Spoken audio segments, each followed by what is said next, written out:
What's good, y'all? Welcome back to the CFL podcast where we talk everything college football, especially HBCU football. And today, Coach Prime got another one.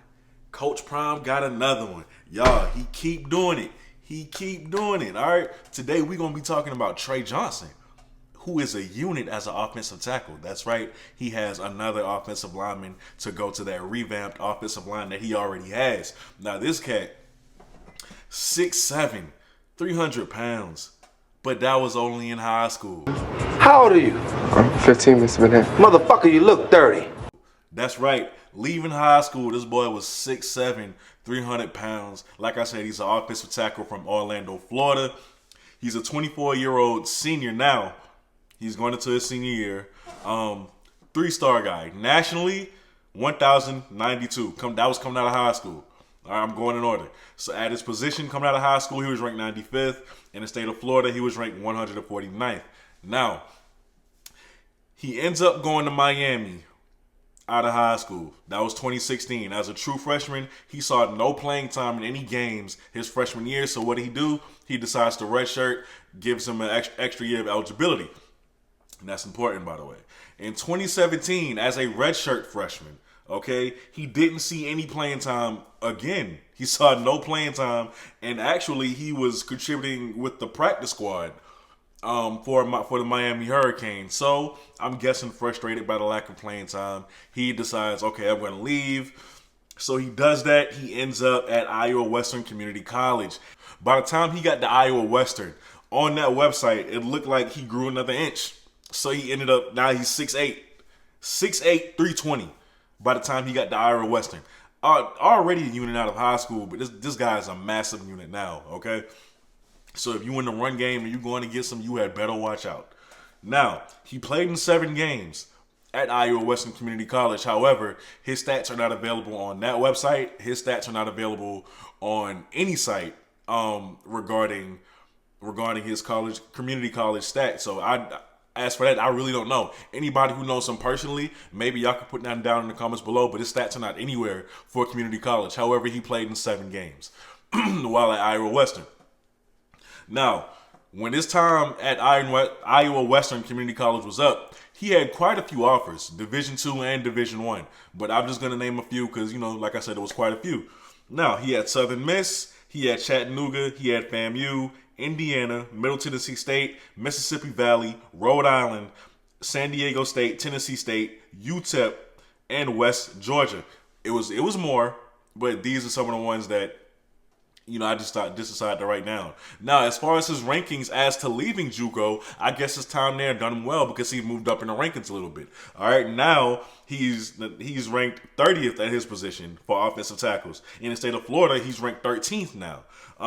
Nationally, he's 199 now. So obviously his time, even though he didn't see the playing time that he would have liked in his college career up to that point, it's done him some good because all that training and all that practicing, you get better. Whether you like it or not, you do get better when you're constantly practicing every day and you're getting frustrated. So maybe it's encouraging you even more to go even harder in practice and stuff like that. You might not feel it at the time, but it's making you better. So all that time that he had on the bench really did him well.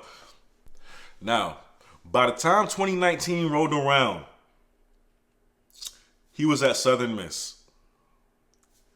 That's who he decided to go to out of all his offers. He decided to go to Southern Miss. He was a junior by that point.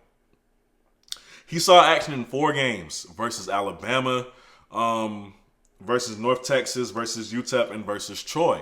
Again, stats aren't on Southern Miss website. I do wish these websites would keep up with stuff like that. It would make things a lot more easier. But, it is what it is. But yeah, he played in 4 games. Most likely upset with that as well. Again, excuse me. I'm just assuming he was. I'm not saying that's the reason why he even left Miami the first time. It's just me assuming.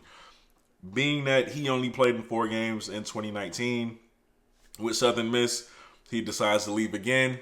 He ends up at Jackson State, where he committed there a month ago. At least that's when he announced it. That's when he announced it. Him as a prospect,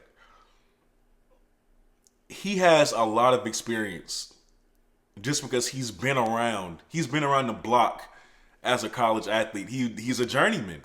So he took the knowledge that he had from Miami, that he had from Iowa, Western, CC, that he had from Southern Miss, and he's going to bring it to Jackson State.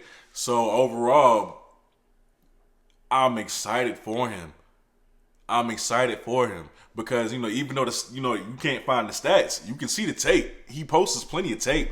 And from what I see from the tape, it's pretty damn hard to get past this dude. All right? In pass rushing situations, he moves just as nimble as a defensive lineman. He's just as quick. He's just as fast. And we all know that is the difference maker from when you're playing offensive tackle. Especially on the side that he plays on, where he's responsible for protecting that quarterback's blind side. So, be excited. Because you can never have too much offensive linemen. As we know, seeing Jackson State in the spring season, where whether it was Jalen Jones or Quincy Casey, they were getting ate up. They barely had time to get a pass off and go through progressions or anything. So, clearly that was a need that Deion Sanders needs to address. And again, he's going 10 toes down to make sure that happens. Y'all, I don't want to hear no more criticism about, hey man, all these skill positions are great, but we need offensive linemen.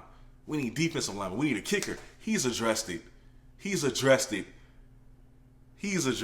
What more do y'all need from this man? Honestly, obviously wins, right? But the season hasn't started yet, so let's stop with that as well.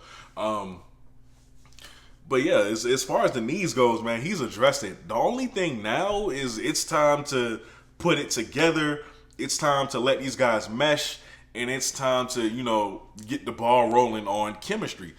What people don't realize is that the majority of the FBS transfers, a lot of them were already there.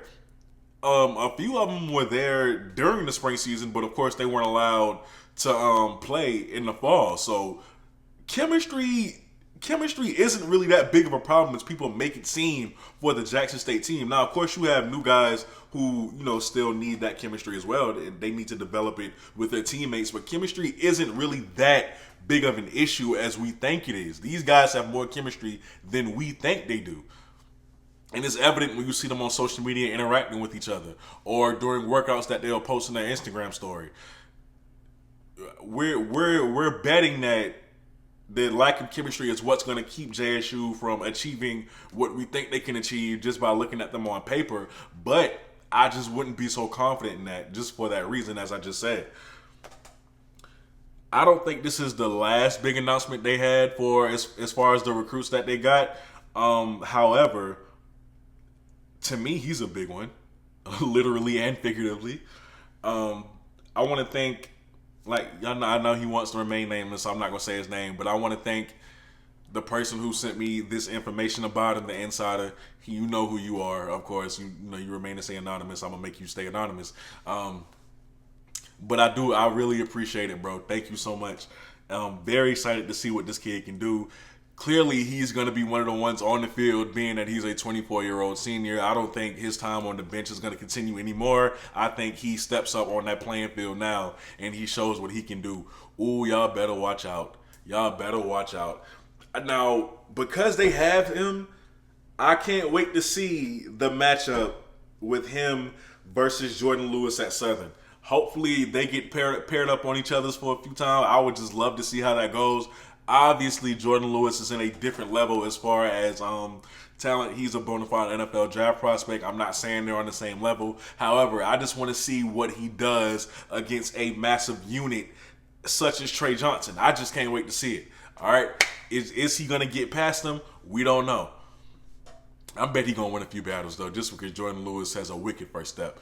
But anyways, man, thank y'all. If y'all made it to the end of the video, I really appreciate y'all for watching. CFL Podcast, I'm out. Peace. Oh, also, go watch my interview with Bruce Eugene. I uploaded it last night, okay? It's still there. Go check that out. That is my first interview. I want to do a lot more. I'm aiming for big collegiate football stars. Hopefully I can get them, but I'm just shooting my shot with all of them because I want to get, I have big plans for this channel. So I'm really trying to go hard just to get more interviews going.